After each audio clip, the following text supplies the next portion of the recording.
सुप्रभात बच्चों, आज हम आपकी पाठ्य पुस्तक हिंदी के पाठ 18 का अध्ययन करेंगे, जिसका शीर्षक है मित्र के नाम पत्र। तो चलिए पाठ को पढ़ते हैं और सीखते हैं कि पत्र लेखन किस प्रकार से किया जाता है। यहाँ पर एक लड़का अपने मित्र को पत्र लिख रहा है और बता रहा है उसे अपनी हरिद्वार की यात्रा के विषय में। तो चलिए हम जानते हैं हरिद्वार की यात्रा के विषय में और पत्र लेखन को भी कि किस प्रकार से लिखते हैं। पाठ को शुरू करते हैं। पाठ 18 मित्र के नाम पत्र। प्रस्तुत पाठ के माध्यम से पत्र लेखन की कला सिखाई गई है। इस पत्र को ध्यानपूर्वक पढ़िए और अपने घनिष्ठ मित्र को एक पत्र लिखने का प्रयास कीजिए। तो यहाँ पर सिखाया गया है कि किस प्रकार से पत्र लिखा जाता है और अगर आपका गहरा मित्र हो, घनिष्ठ यानी कि बहुत ही गहरा मित्र हो, परम मित्र हो, तो कैसे लिखेंगे, सीखते हैं। 104 हरिनगर, मेरठ, उत्तर प्रदेश। दिनांक। तो बच्चों सबसे पहले जब भी हम पत्र लेखन का कार्य करते हैं, जो पत्र लिखने वाला है उसका पता आ जाता है। जैसे यहाँ पर 104 हरिनगर आया है और ये मेरठ उत्तर प्रदेश से लिखा जा रहा है, यानी कि स्थान आ जाएगा। और फिर दिनांक आ जाती है, यानी कि वो तारीख जिसको पत्र लिखा जा रहा है। प्रिय अमन, अमन को पत्र लिख रहे हैं अभिषेक। यहाँ पर कहता है प्रिय अमन, सप्रेम नमस्ते। ठीक है, संबोधन अभिवादन, ये दोनों चीज हो गई। पिछले सप्ताह मैं अपने मम्मी पापा के साथ तीर्थ नगरी हरिद्वार गया था। मेरे पापा ने पहले ही रिजर्वेशन करा लिया था, इसीलिए मुझे रेलगाड़ी की यात्रा में कोई कष्ट नहीं हुआ। शुरू करते हैं। पत्र को कैसे करता है वो शुरू, कि पिछले बताता है कि पिछले सप्ताह यानी कि लास्ट वीक वो अपनी मम्मी पापा के साथ कहाँ गया है, तीर्थों की नगरी जो कि हरिद्वार है, वहां गया था। और उसके पापा ने पहले से ही रिजर्वेशन करवा लिया, यानी कि रेलगाड़ी में अपनी सीट रिजर्व करा ली थी, जिसके कारण उन्हें कोई परेशानी नहीं हुई, कोई दिक्कत नहीं आई। आगे बताता है गाड़ी शाम 7 बजे मेरठ सिटी स्टेशन से हरिद्वार के लिए रवाना हुई और सुबह 4 बजे हरिद्वार पहुंच गई। कि गाड़ी शाम को 7 बजे चलती है मेरठ सिटी स्टेशन से, मतलब, और हरिद्वार सुबह 4 बजे पहुंच जाती है, यानी कि मेरठ सिटी से उन्हें जाना था हरिद्वार के लिए। वहां से चली 7 बजे शाम को और सुबह के समय 4 बजे हरिद्वार पहुंच गई। हरिद्वार पहुंचने पर हम एक धर्मशाला में पहुंचे। वहां एक धर्मशाला में पिताजी ने एक कमरा किराए पर लिया। वहां से जब ये हरिद्वार पहुंच जाते हैं, ये सभी लोग यानी कि अभिषेक और उसका परिवार वहां पर एक वो धर्मशाला में जाते हैं। धर्मशाला में अपने रुकने के लिए कमरा लेते हैं। ठीक है, उनके पिताजी ने किराए पर कमरा ले लेते हैं। कमरे में सामान रखकर थोड़ी देर विश्राम किया, फिर हम सब हर की पौड़ी पर पहुंचे। तो बच्चों ये हर की पौड़ी का आपको दृश्य दिखाया गया है कि ऐसे, ठीक है, हरिद्वार का दृश्य है यहाँ पर। कि थोड़ी देर बता रहे हैं अभिषेक की वो थोड़ी देर उन्होंने आराम किया और फिर कहाँ जाते हैं, वो हर की पौड़ी पर। हर की पौड़ी पर क्यों जाते हैं, स्नान करने के लिए, नहाने के लिए जाते हैं। हर की पौड़ी पर गंगा का जल एकदम स्वच्छ और मोती की तरह चमकता हुआ सा था। वहां पर हमने स्नान किया। स्नान करने के बाद नाश्ता किया, फिर हम सब सप्त सरोवर की ओर चल दिए।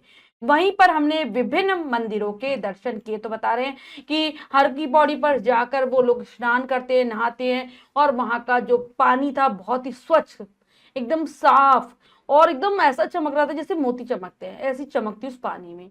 वहां पर आराम से ये लोग स्नान करते हैं और उसके बाद नाश्ता करने के बाद जाते हैं सप्त सरोवर, जो वहां पर ही जगह है, वहां पर जाते हैं। वहां पर अलग अलग प्रकार के मंदिरों को ये देखते हैं, मंदिरों के दर्शन कर लेते हैं सभी। इन मंदिरों में प्रमुख मंदिर है पावन धाम, राघवेंद्र मंदिर, भारत माता मंदिर तथा सप्तऋषि मंदिर। आगे बता रहा है कि वहां पर जो उन्होंने मंदिर देखे थे अभिषेक ने और उसकी परिवार ने, उनमें प्रमुख मंदिर थे पावन धाम, राघवेंद्र मंदिर, भारत माता मंदिर और सप्तऋषि मंदिर। ये थे। भारत माता मंदिर 7 मंजिल बना हुआ है। ऊपर जाने के लिए लिफ्ट लगी हुई है। मंदिर की भव्यता सुंदरता देखने योग्य है। तो जो भारत माता मंदिर है वो 7 मंजिल बना हुआ है, यानी कि 7 मंजिल तक उसको बनाया गया है और लिफ्ट भी लगाई गई है कि अगर आप ऊपर तक मंदिर को देखना चाहते हैं तो आप लिफ्ट के माध्यम से जा सकते हैं। बहुत ही सुंदर मंदिर है और अगर आपको कभी हरिद्वार जाने का बच्चों मौका मिले तो आप उस मंदिर को जरूर देखिएगा। इसके बाद हम लोग मनसा देवी तथा चंडी देवी के दर्शन करने गए। पहले हम रोपवे उड़न खटोला के द्वारा मनसा देवी मंदिर पहुंचे। तो फिर ये सारे मंदिर देखने के बाद ये लोग मनसा देवी मंदिर और चंडी देवी मंदिर, ये दोनों मंदिर बच्चों हरिद्वार में ही हैं, वहां पर जाते हैं देखने के लिए। रोपवे के माध्यम से जाते हैं। रोपवे यानी कि उड़न खटोला, यानी कि तार पर क्या होता है, उड़न खटोला तार पर छोटे छोटे जो डिब्बे से वो लगे होते हैं और उसमें बैठकर जाया जाता है। यह मंदिर पहाड़ पर स्थित है। इसके बाद हम चंडी देवी मंदिर पैदल ही गए। तो बच्चों मनसा देवी मंदिर तो रोपवे के माध्यम से जाते हैं, लेकिन चंडी देवी मंदिर पैदल ही जाते हैं। दोनों ही मंदिर पहाड़ों पर बने हुए हैं। इस मंदिर की चढ़ाई लगभग 2 किलोमीटर होगी। उड़न खटोला का प्रबंध यहाँ पर भी है, लेकिन पहाड़ी मार्ग पर पैदल चलना हमें अच्छा लगा। तो वो क्या बता रहे हैं कि 2 किलोमीटर की लगभग की ऊंचाई है, और मतलब जो चढ़ाई करोगे वो 2 मीटर की पड़ेगी। यहाँ पर भी सुविधा है रोपवे की, लेकिन उनका मन हुआ कि वो पैदल चलें, इसीलिए हम सब पैदल ही गए। वहां चंडी देवी, भैरव बाबा, अंजनी माता, हनुमान देव आदि देवी देवताओं के दर्शन किए। तो बच्चों जो चंडी देवी का मंदिर है वहां पर भैरव बाबा भी हैं, अंजनी माता मिलेंगी आपको, हनुमान और भी बहुत सारे देवी देवता मिलेंगे जिनके आप दर्शन कर सकते हैं। फिर हम सबने वहीं एक भंडारे में भोजन किया और शाम को धर्मशाला में वापस आ गए। तो वहां पर मंदिरों में भंडारा चलता ही रहता है। ये लोग भंडारे में भोजन करते हैं, शाम को वापस आ जाते हैं अपने धर्मशाला में। दूसरे दिन कनखल में दक्ष मंदिर, अवधूत मंडल आदि मंदिरों के दर्शन किए। अगले दिन हरिद्वार से थोड़ी दूरी पर स्थित है कनखल, ये लोग वहां जाते हैं। वहां पर भी ये दक्ष मंदिर, अवधूत मंडल आदि मंदिरों के दर्शन करते हैं। शाम की गाड़ी से हम वापस अपने घर आ गए और शाम को वापस अपने घर आ जाते हैं। तुम्हारा मित्र अभिषेक वर्मा तो बता रहे कि इस प्रकार से, अभिषेक बता रहे अपने मित्र को कि इस प्रकार से हमने विभिन्न प्रकार के दर्शनों को किया और हरिद्वार में या हरिद्वार की अपनी पूरी यात्रा के बारे में अभिषेक ने बताया अमन को। तो बच्चों हमने भी जाना कि किस प्रकार से हरिद्वार की यात्रा की जाती है। आशा करती हूँ पाठ आपको बहुत अच्छे से समझ आ गया होगा। बच्चों इस पाठ से हमें शिक्षा मिलती है, पर्यटन से सामान्य ज्ञान की वृद्धि होती है।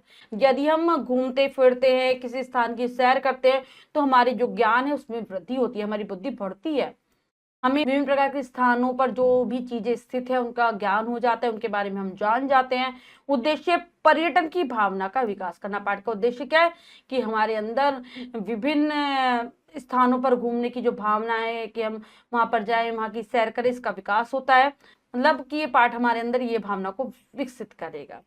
अब हमने पाठ को बहुत अच्छे से पढ़ लिया है, समझ लिया है। अब हम पाठ के शब्दार्थ करते हैं।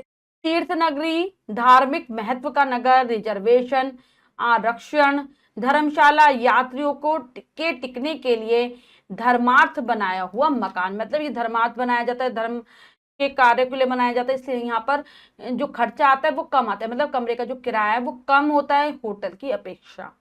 ठीक है। स्वच्छ साफ सप्त सरोवर, 7 तालाबों का मिलन स्थल, भंडारा जहां पर गरीबों तथा यात्रियों को निःशुल्क भोजन खिलाया जाता है। तो ये होता है भंडारा। बच्चों हमने पाठ को बहुत अच्छे से समझकर पढ़ लिया। आप क्या सीखा के माध्यम से करेंगे अभ्यास कार्य। पहला प्रश्न हमारा लिखित अभिव्यक्ति में से सही विकल्प पर सही का चिन्ह लगाइए। प्रश्न में 2 विकल्प है, एक सही एक गलत है, हमें सही विकल्प को चुनना है, सही का निशान लगा देना है। करते हैं। अभिषेक कहाँ घूमने गया था? हरिद्वार, बनारस, तो वह गया था हरिद्वार। अभिषेक किनके साथ हरिद्वार गया था? अपने मौसा मौसी के, अपने मम्मी पापा के, तो वह अपने मम्मी पापा के साथ गया था। अभिषेक ने कहाँ स्नान किया? हर की पौड़ी पर, चंडी देवी पर, तो वह हर की पौड़ी पर स्नान करता है। भारत माता मंदिर कितनी मंजिल ऊंचा है? 6-7, तो 7 मंजिल ऊंचा है। दक्ष मंदिर कहाँ स्थित है? कनखल या सप्त सरोवर, तो ये कनखल में है। अभिषेक ने यह पत्र किसको लिखा है? नमन को। अमन को, तो अमन को लिख रहा है वह, जो कि अभिषेक का मित्र है। सत्य कथन पर सही तथा सत्य पर गलत का चिन्ह लगाइए। तो चलिए करते हैं। अमन हरिद्वार की तीर्थ यात्रा पर गया था। नहीं, अभिषेक गया था। अभिषेक अपने मम्मी पापा के साथ गया था। बिल्कुल सही। अभिषेक ने गंगा जी में स्नान किया था। बिल्कुल सही। गंगा का जल बहुत गंदा है। गलत। साफ है। अभिषेक हरिद्वार में एक होटल में रुका था। नहीं, वह धर्मशाला में रुका था। निम्नलिखित को सुमेल कीजिए। यहाँ पर 2 कॉलम है और वह मिलान करना है। करते हैं। तीर्थ नगरी कौन सी है? हरिद्वार। रेलगाड़ी में रिजर्वेशन कराया। रोपवे यानी कि उड़न खटोला। भारत माता मंदिर सप्त सरोवर में है और दक्ष मंदिर कनखल में है। तो बच्चों हमने पाठ को बहुत अच्छे से समझकर पढ़ा और अभ्यास कार्य किए। इसके अतिरिक्त जो भी कार्य है वो आप स्वयं करेंगे सुंदर अक्षरों में अपनी अभ्यास पुस्तिका में। बच्चों, आज हमने पाठ के माध्यम से सीखा कि किस प्रकार से पत्र लेखन का कार्य किया जाता है और साथ ही साथ हमने हरिद्वार के विषय में भी जाना।